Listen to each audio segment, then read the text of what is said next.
এই মুহূর্তে নারায়ণগঞ্জে সাদা পাথর উদ্ধারে অভিযান চালাচ্ছে র্যাব। সেখানে আছেন আমাদের সহকর্মী হাসান মজুমদার বাবলু। কথা বলছি তার সাথে।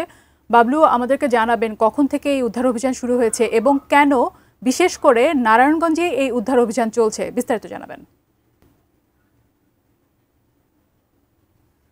যে আপনি জানেন যে সিলেটের যে ভোলাগঞ্জের যে পাথর লুট হওয়ার ঘটনায় কিন্তু পুরো প্রশাসন নড়ে চড়ে বসেছে এবং তার প্রেক্ষিতে কিন্তু আজ সন্ধ্যার পরে নারায়ণগঞ্জের যে আদমজিতে অবস্থিত র্যাব 11 কার্যালয় রয়েছে, সেই 11 যে অধিনায়ক রয়েছেন তা সেই 11 অধিনায়ক লেফটেন্যান্ট কর্নেল সাজ্জাদ হোসেনের নেতৃত্বে কিন্তু একটি আইন শৃঙ্খলা বাহিনীর একটি দল কিন্তু তারা নারায়ণগঞ্জের অর্থাৎ নারায়ণগঞ্জের ঠিক শীর্ষ প্রান্ত এবং ঢাকার শুরুটা অর্থাৎ এই জায়গাটিকে বলা হয় সারুলিয়া নদীর ঘাট, শীতলক্ষা নদীর ঘাটে। এই স্বাস্থ্যকর অল টাইম ফ্যামিলি কেক, সব সময় অল টাইম হেলদি লাইফ। এই ঘাট এলাকায় কিন্তু বেশ কিছু বিপুল সংখ্যক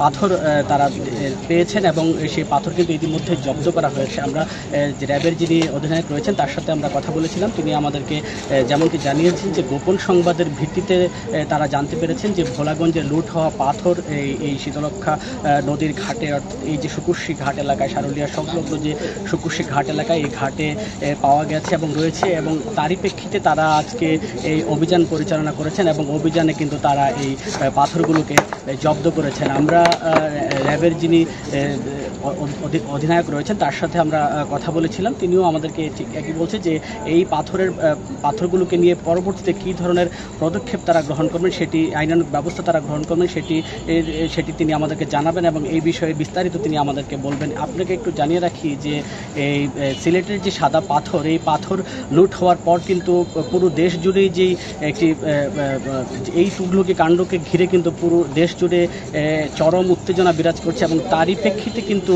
এই নড়ে চড়ে বসেছে প্রশাসন এবং সেই ধারাবাহিকতায় কিন্তু আমরা দেখেছি যে আজ কিন্তু এই যে পাথর জব্দের ঘটনাটি করেছেন এইখানকার যে আইন শৃঙ্খলা সদস্য রয়েছে তারা কিন্তু এই পাথরগুলোকে জব্দ করেছেন এবং পরবর্তীতে এই পাথর কী করবে, তারা কি আবার সেই পাথরগুলোকে